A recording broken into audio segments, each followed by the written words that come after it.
añorando regresar de nuevo a Roma, porque realmente ellos no eran de Jerusalén, ellos eran de Roma. Muchos de ellos habían probablemente nacidos en Roma y se habían criado en Roma. Así que ellos añoran volver a Roma, pero allá está Claudio, y Claudio dice, aquí no vuelven. Pasó un tiempo y Claudio murió. Algunos dicen que lo mataron, ¿no?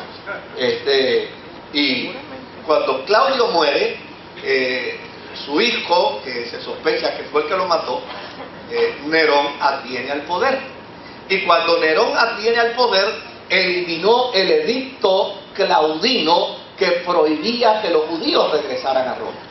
Así que cuando se elimina el edicto claudino, imagínense, aquellos creyentes que estaban en Jerusalén, que toda su vida habían vivido en Roma, en Roma, que toda su vida habían estado en Roma, decidieron regresar de nuevo a su tierra.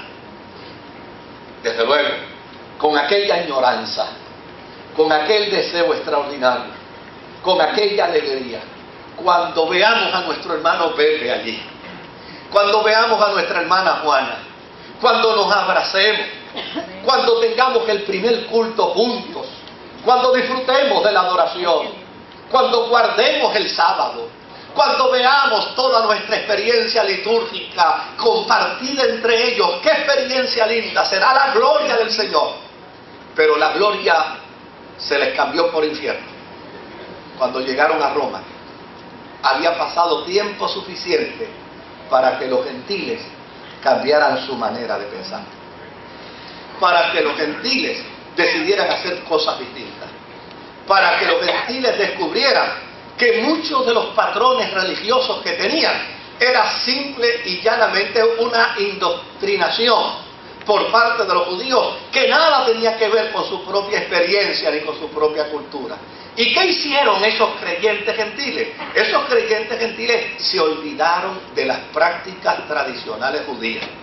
Cuando los judíos llegaron a Roma, se toparon que los hermanos gentiles comían chuletas, que los hermanos gentiles comían langosta, comían camarón. Y desde luego, en lugar de ser una experiencia de gozo, en lugar de ser una experiencia de alegría, en lugar de ser una experiencia de entusiasmo, aquello se convirtió en una experiencia de crisis. Pero esto no fue lo que les enseñamos a esta gente, esto no fue lo que nosotros les compartimos, así no fue como los educamos, así no fue como los dirigimos. Es interesante cómo se dan los fenómenos, ¿verdad? Claro, ese no era el problema. ¿Sabe cuál era el problema? El problema era que los creyentes gentiles ahora entendían que la libertad les daba derecho al libertinaje. Y ahí es donde estaba el problema. Por eso Pablo le escribe esta carta. Pablo no ganó a esta comunidad para la fe. Pero desde luego, en este caso, los gentiles son los victimarios y los judíos son las víctimas. Por lo tanto, Pablo se siente movido, se siente compelido a escribirle esta carta a estos creyentes gentiles y romanos para hacerles saber que la libertad nunca da derecho al libertinaje. Y desde luego, más que nada, la libertad no da derecho a lastimar la conciencia de otro. La libertad no da derecho a lastimar la conciencia de aquellos que adoran a Dios y sirven al Señor de manera distinta. Y es interesante porque cuando uno lee la carta a los romanos, uno tiene que tener el cuidado de poder ubicar cada párrafo, cada letra, cada texto en términos de a quién se le dirige. Porque en algunas ocasiones Pablo le escribe a judíos, en romanos. En otras ocasiones Pablo le escribe a gentiles, en romanos. Y si usted no tiene cuidado de eso, probablemente usted esté interpretando como gentil lo que se le dicta a un judío. O esté tal vez tal vez interpretando como judío lo que se le dicta a un gentil. Y desde luego, si usted hace esa inversión, puede sacar el texto de contexto. Por eso es importante trabajar con el contexto histórico y saber qué es lo que estaba pasando. Mire, por ejemplo, en Romanos capítulo 1, verso 18 al 32, Pablo le escribe aquí a los gentiles. Y mira lo que les dice a los gentiles. Porque desde luego, Pablo tiene dos escenarios. Y un escenario es gentil y otro escenario es judío. Y mira lo que Pablo le dice aquí, en el verso 18.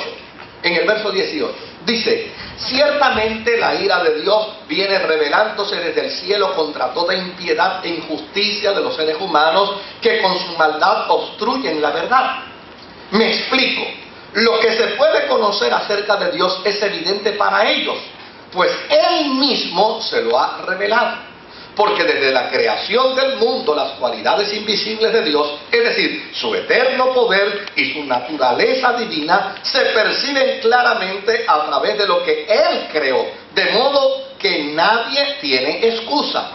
A pesar de haber conocido a Dios, no le glorificaron como a Dios, ni le dieron gracias, sino que se extraviaron en sus inútiles razonamientos, y se les oscureció su insensato corazón.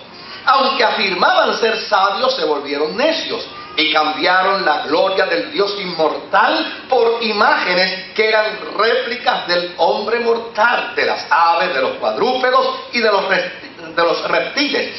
Por eso Dios los entregó a los males deseos de sus corazones, que conducen a impureza sexual, de modo que degradaron sus cuerpos los unos con los otros, cambiaron la verdad de Dios por la mentira, adorando y sirviendo a los seres creados antes que al Creador, quien es bendito por siempre. Amén. Por tanto, Dios los entregó a pasiones vergonzosas. En efecto, las mujeres cambiaron las relaciones naturales por las que van contra la naturaleza. Asimismo, los hombres dejaron las relaciones naturales con la mujer y se encendieron en pasiones lujuriosas los unos con los otros.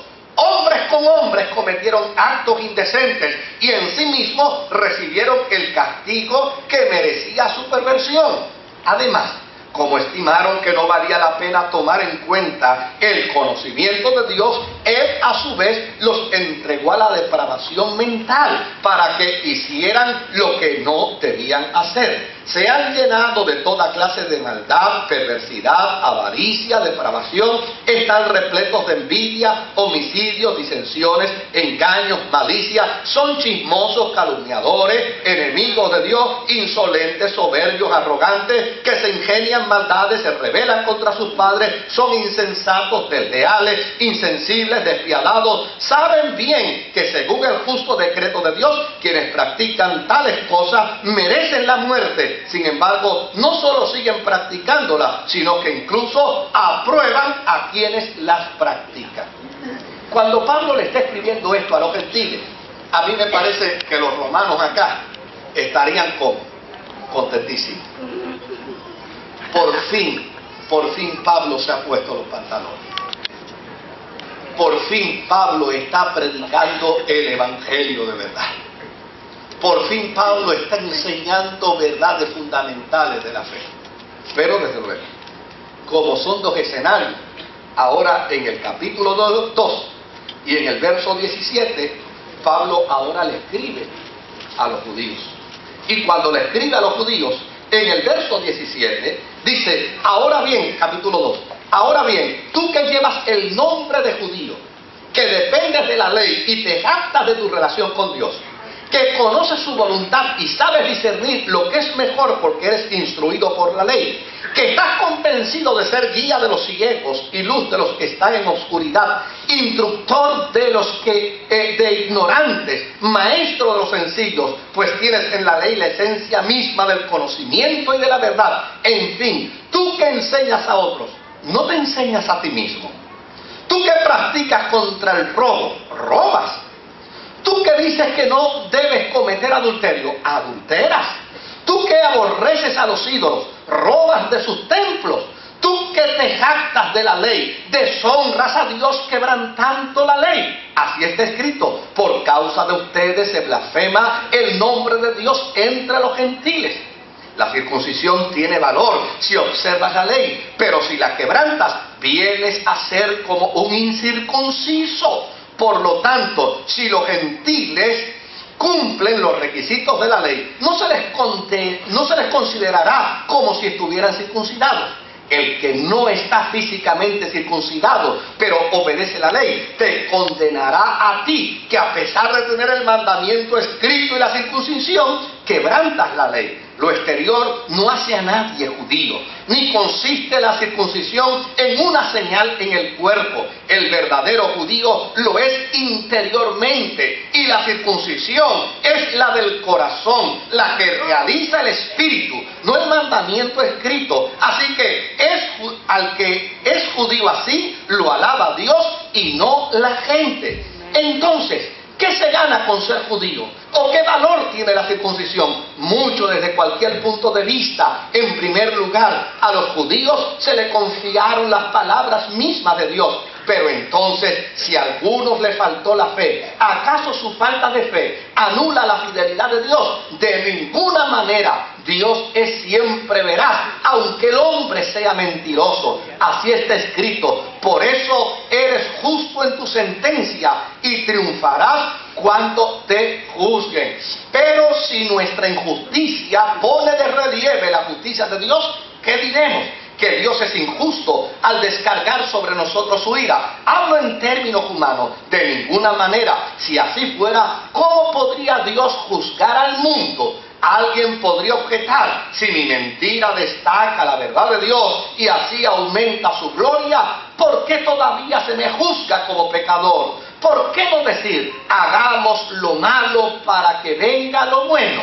Así nos calumnian algunos, asegurando que eso es lo que enseñamos, pero bien merecida se tienen la condenación. Note bien lo que hace Pablo. Pablo le escribe a la comunidad de gentiles y les dice hasta del mal que van a morir. Efectivamente. Y los judíos tendrían que estar contentos. Pero de momento Pablo deja de escribirle a los gentiles y ahora le escribe a los judíos. Y les dice hasta del mal que van a morir.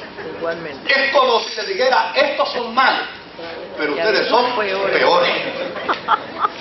Porque la razón por la que estos son así es porque ustedes han obstaculizado el propósito de Dios para que el mundo entienda el plan divino. Así es que el apóstol San Pablo termina diciéndole tanto a los judíos como a los gentiles de Roma: de lo que esto trata no es de pensamiento religioso, de lo que esto trata es de la gracia de Dios, de lo que esto trata es del amor de Dios. Y de hecho, si miramos un poquito el capítulo 3 y el versículo 9 del capítulo 3, mire lo que Pablo les termina diciendo en la carta tanto a los gentiles como a los judíos. Dice: ¿a qué conclusión llegamos? ¿Acaso los judíos somos mejores? De ninguna manera. Ya hemos demostrado que tanto los judíos como los gentiles están bajo el pecado.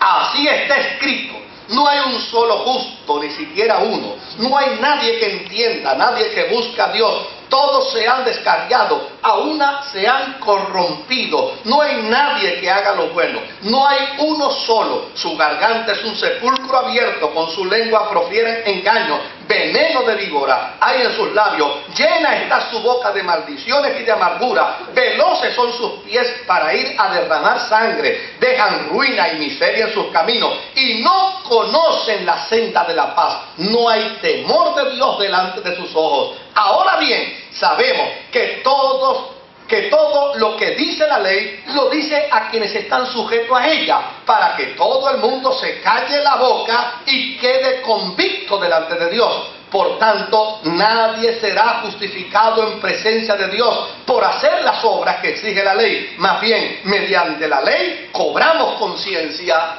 del pecado. Note bien que para Pablo, el problema en Roma se resuelve haciéndole entender a los gentiles y a los judíos. No se asusten que cuando digo gentiles miro para acá, pero ya está claro que ambos somos iguales. Pablo les va a decir: lo único que nos salva es la gracia. Aleluya, gloria a Dios. Lo único que nos libra es la gracia. Lo único que nos hace herederos de Dios, de su plan y de su propósito, es la gracia. No hay títulos humanos, no hay planteamientos humanos, no hay doctrina humana que pueda producir salvación a la vida del hombre. Solo el hombre es salvo mediante la gracia de nuestro Señor Jesucristo.